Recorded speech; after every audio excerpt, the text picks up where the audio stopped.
हाँ जी, नमस्कार, राम राम, राधे राधे, जय श्री कृष्णा। कैसे हो आप सभी? तो स्वागत है आपके अपने यूट्यूब चैनल धरणी एजुकेशन में। साथियों, आप सभी को पता है कि अपनी शाम को 7 बजे हिंदी व्याकरण की बहुत ही मोस्ट और इम्पोर्टेंट प्रश्नोत्तरी होती है। तो बिल्कुल सभी साथियों का एक बार फिर और धरणी एजुकेशन में आप सभी का स्वागत, अभिनंदन। बिल्कुल साथियों, आज अपनी क्लास साथियों ज़्यादा लंबी नहीं होने वाली साथियों। 15 क्वेश्चन ही है साथियों। किसी कारणवश साथियों मैं आपके सामने 25 क्वेश्चन नहीं लेके आऊँ साथियों। तो देखिए साथियों, आज अपने 15 क्वेश्चन है साथियों और अपना टाइम भी ज़्यादा नहीं लेंगे साथियों, 20 मिनट में हम इनको कवर कर लेंगे। बिल्कुल सभी साथी एक बार अपनी क्लास में जुड़ जाइए और जितने भी साथी नए जुड़े हैं चैनल पर, प्लीज़ चैनल को एक बार सब्सक्राइब जरूर कर लेना। और आपके पास जितने भी ग्रुप कॉन्टैक्ट वगैरह है साथियों, और जो भी आपका साथी यार दोस्त सहेली जो भी हिंदी व्याकरण है उसके अगर पाठ्यक्रम में है तो अपनी क्लास की लिंक उनके तक जरूर पहुँचाइएगा साथियों। तो बिल्कुल अपने आज के प्रश्नोत्तरी के बारे में चर्चा करते हैं साथियों। तो आज का अपना पहला क्वेश्चन है साथियों कि साथियों अपना पहला क्वेश्चन आ गया साथियों आपके सामने कि मूर्धन्य ध्वनि कौन सी होती है साथियों। बहुत ही गजब का और इम्पोर्टेंट क्वेश्चन है साथियों कि मूर्धन्य ध्वनि कौन सी होती है साथियों। साथियों एक बार पहले हम छोटी सी चर्चा कर लेते हैं। कंठ, तालु, मुर्दा, दंत, ओष्ठ। ठीक है साथियों, यहाँ तक ही अपन कर लेते हैं साथियों, अपना काम हो जाएगा साथियों। 1 मिनट साथियों, यहाँ बिल्कुल साथियों अपन बिल्कुल एक बार वापस मैं आपको बता देता हूँ साथियों कि अपनी जो क्लास है साथियों, बिल्कुल आप सभी को पता है साथियों अपनी क्लास 7 बजे होती है साथियों। तो मैं कुछ बता रहा साथियों आपको। कंठ है, तालु है, मुर्दा है, और कंठ तालु मुर्दा, मुर्दा है साथियों, मुर्दा।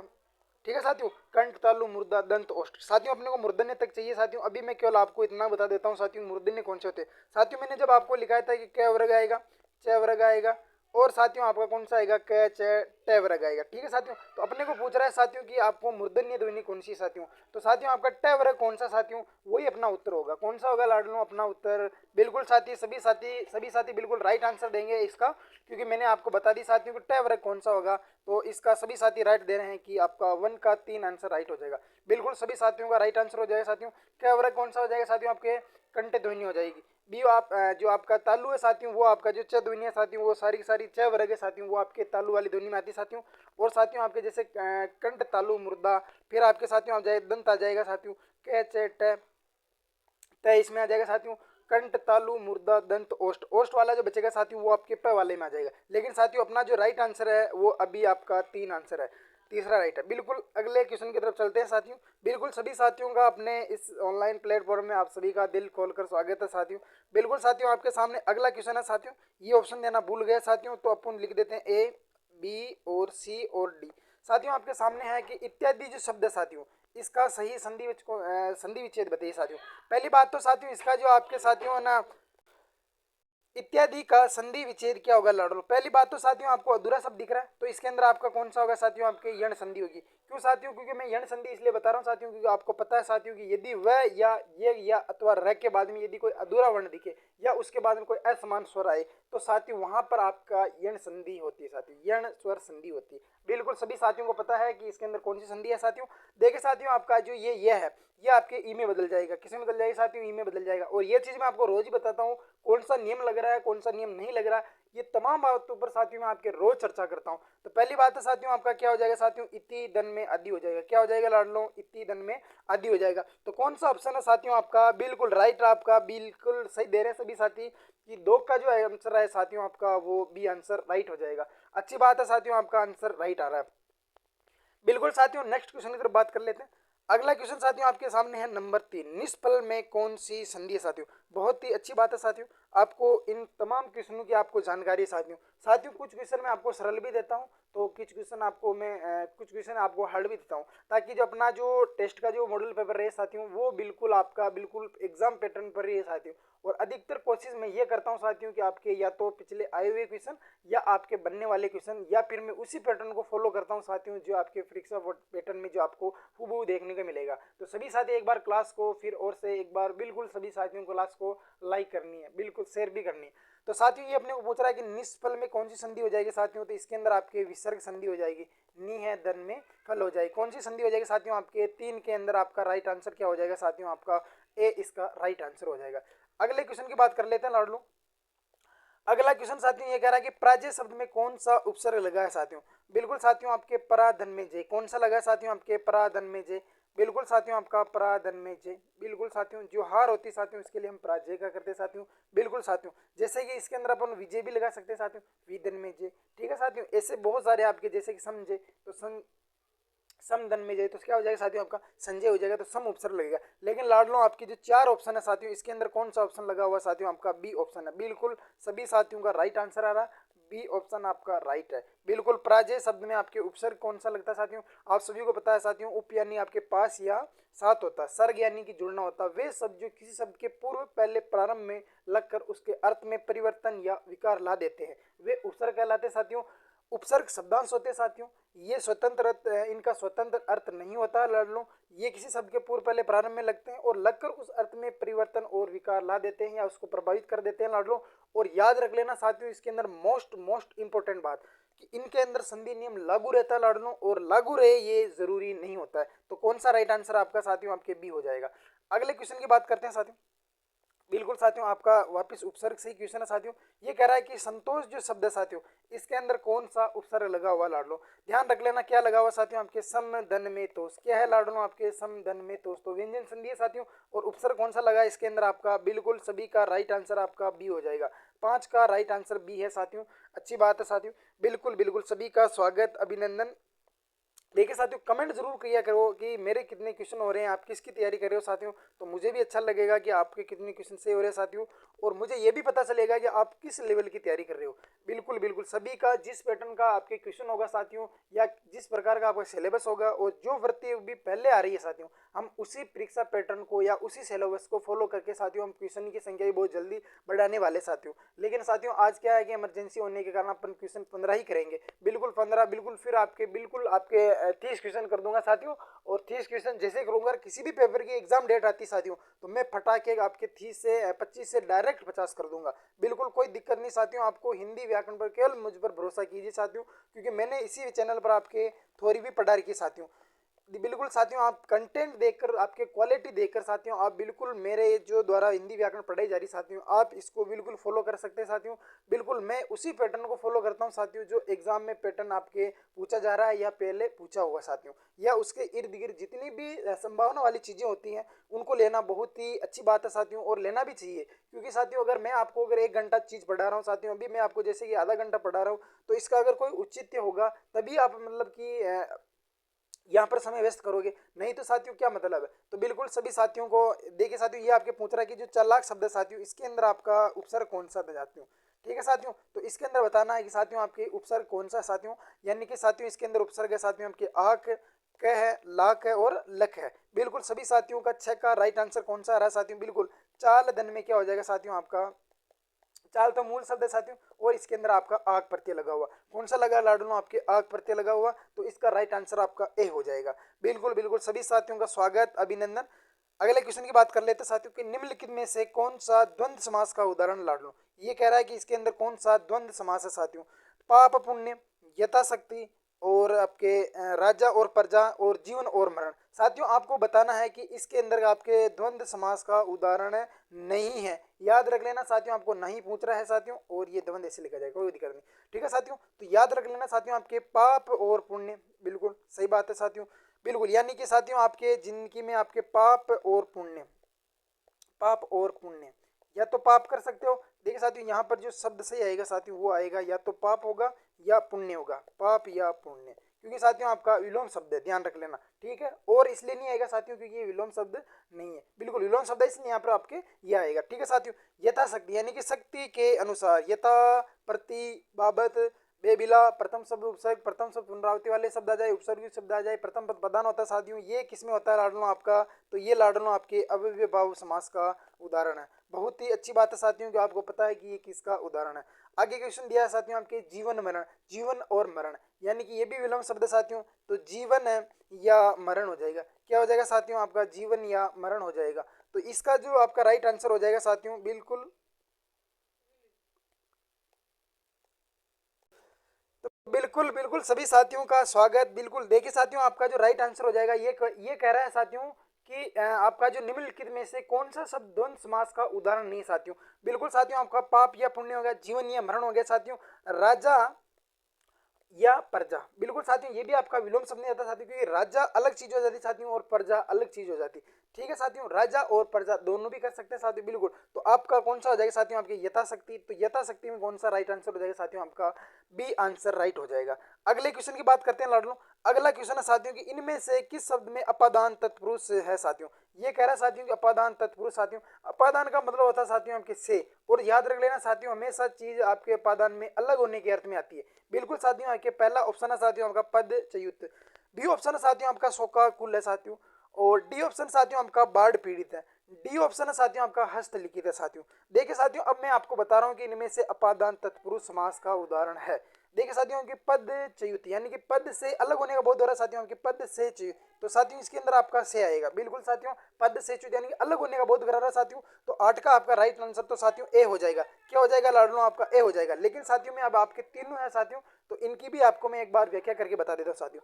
हस्तलिखित यानी कि हाथ से लिखित, किससे लिखित साथियों, आपके लिखित होने का साथियों आपके साधन या माध्यम का बोध करा रहा साथियों, तो ये आपके कर्ण तत्पुरुष समास हो जाएगा। क्या हो जाएगा लाडलो, आपके कर्ण तत्पुरुष समास का उदाहरण हो जाएगा साथियों, हस्त से लिखित या हस्त के द्वारा लिखित। ठीक है साथियों, बाढ़ पीड़ित, बाढ़ से पीड़ित, किससे पीड़ित साथियों, आपके बाढ़ से पीड़ित, यानी कि आपके पीड़ित होने का साधन या माध्यम कौन सा साथियों, आपके बाढ़ साथियों, यानी कि रोग पीड़ित, ये भी इसी के अंदर आ जाएगा साथियों। बिल्कुल, रोग पीड़ित भी इसी का होता है साथियों, तो ये भी साथियों आपका इसी का साथियों। शोकाकुल यानी कि अकुल, किससे साथियों, आपके शोक यानी दुख से क्या है साथियों, आपके अकुल है, तो ये साथियों आपके कर्ण तत्पुरुष समास का सारे उदाहरण है साथियों। तो 8 का जो आपका राइट आंसर हो जाएगा लाडलो, वो हो जाएगा आपका बिल्कुल बी, आपका ए ऑप्शन इसका राइट आंसर हो जाएगा। अगले क्वेश्चन की बात कर लेते हैं साथियों। अगला क्वेश्चन है साथियों कि नवनिधि में कौन सा समास है साथियों।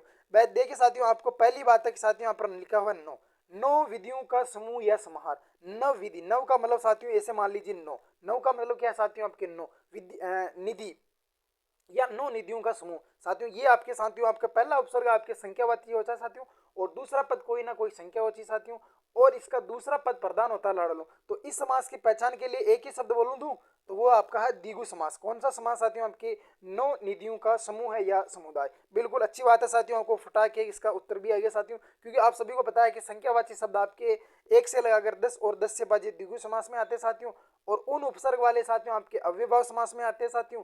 और तीसरी बात साथियों, आपके जितने भी बाकी संख्यावाची शब्द बच जाते हैं, जैसे कि आपके 55 है, 26 है, 45 है, 99 है, और आपके जितने भी साथियों आपके ये बच जाते हैं, जैसे कि जैसे मान लिया मैंने आपके 63, तो 60 और 3, 60 और 3 तो साथियों आपके इतरेतर दो समास का हो जाएगा। ये सभी आप सभी को पता है कि 9 का साथियों आपका बी आंसर राइट हो जाएगा।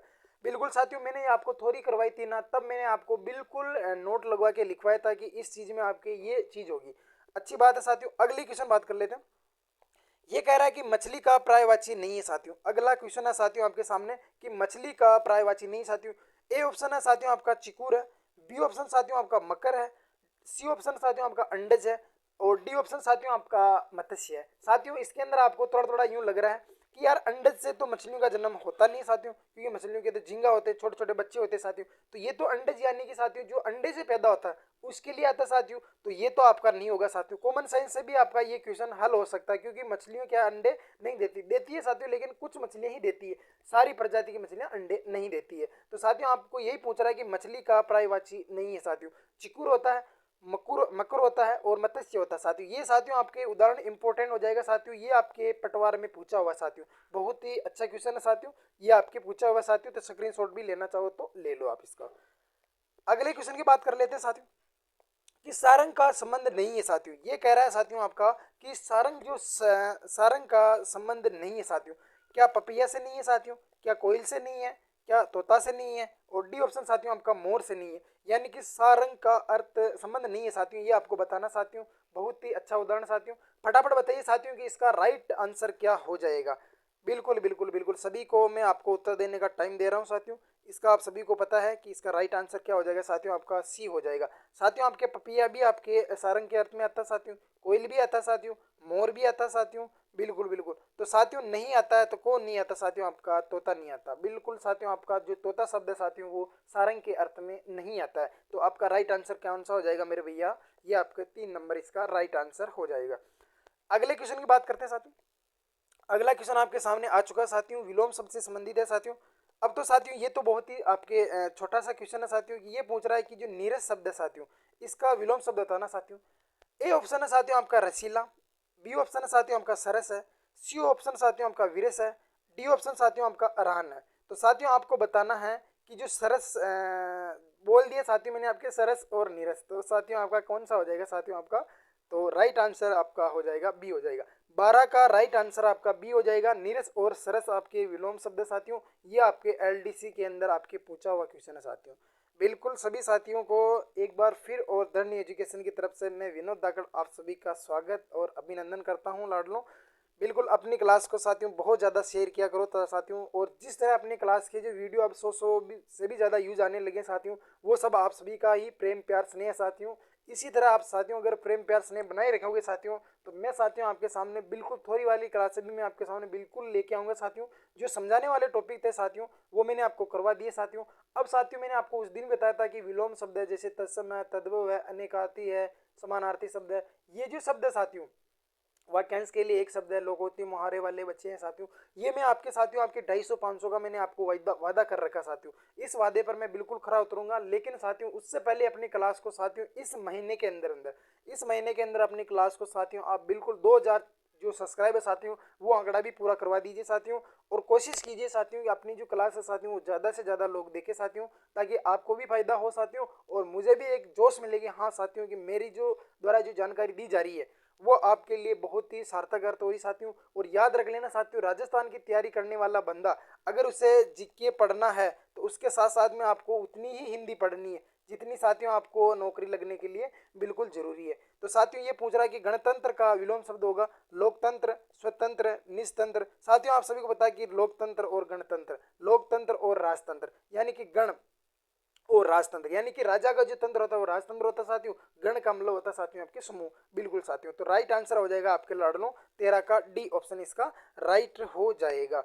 तो साथियों अगले क्वेश्चन की बात करते हैं। अगला क्वेश्चन कह रहा है साथियों आपके सामने कि जो वचन से ना बताया जा साथियों, जो यानी कि वचनों से बताया ना जा सके, यानी कि अपन बोलते हैं ना कि यार उस चीज को तो मैं अपने मुंह से नहीं बता सकता हूँ साथियों, तो उसके लिए एक शब्द में क्या कहेंगे साथियों, जो वचन से बताया ना जा सके साथियों। वाक्यांश के लिए उपयुक्त शब्द बताइए साथियों। अनिर्वचनीय साथियों, वचनीय, अवचनीय और बेवचनीय साथियों। ये सभी को पता है साथियों कि आपके वचनीय, वचनीय साथियों, वचनीय में साथियों अनिर्वचनीय, तो कौन सा राइट हो जाएगा सभी का, ए ऑप्शन राइट हो जाएगा साथियों।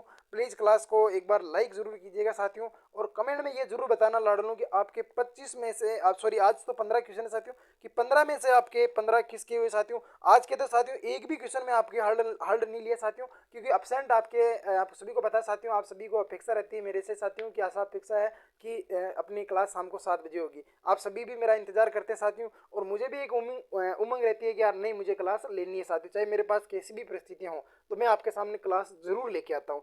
तो साथियों आपका आज का अंतिम क्वेश्चन है कृतज्ञ और कृतघ्न, ये दो शब्द दिए साथियों, इसका अर्थ बताना साथियों। इसका अर्थ मैंने आपको साथियों पहले भी बताया और ये क्वेश्चन आपके मैंने रिपीट भी किया है साथियों। ये कह रहा है कि कृतज्ञ साथियों एक ही शब्द में याद रखना साथियों, ग का मतलब जे, इसको जे बोलते सर है ना, और एक है साथियों आपका, ठीक है साथियों, यानी कि ग का मतलब होता है साथियों आपके उपकार करने वाला। क्या आएगा साथियों आपके उपकार करने वाला। न का अर्थ में साथियों आपके मान लेना कि नहीं होगा, यानी कि उपकार न मानने वाला, उपकार करने वाला या उपकार मानने वाला या उपकार न मानने वाला। तो राइट आंसर तो क्या हो जाएगा साथियों आपका डी हो जाएगा। क्या हो जाएगा साथियों इसका राइट आंसर तो डी हो जाएगा। बिल्कुल अच्छी बात है साथियों कि आप सभी जो ये प्रश्नोत्तरी देते हैं साथियों, बिल्कुल सभी साथी बिल्कुल शिद्दत से देते हैं और देना भी चाहिए साथियों, क्योंकि अपन जिस तैयारी कर रहे हैं साथियों, अगर आपको रोज एक मॉडल पेपर देखने को मिल रहा है, यानी कि आप साथियों रोज के अगर 30 क्वेश्चन और प्लस इंटू 4 कर लीजिए साथियों, आप उनको एक साथ नजर में निकाल रहे हो। और साथियों आपको ये चीज आपको मेरे चैनल पर इस प्रश्नोत्तरी पे ही देखने को मिलेगी साथियों, कि जिस टॉपिक से अगर आपका क्वेश्चन आया साथियों,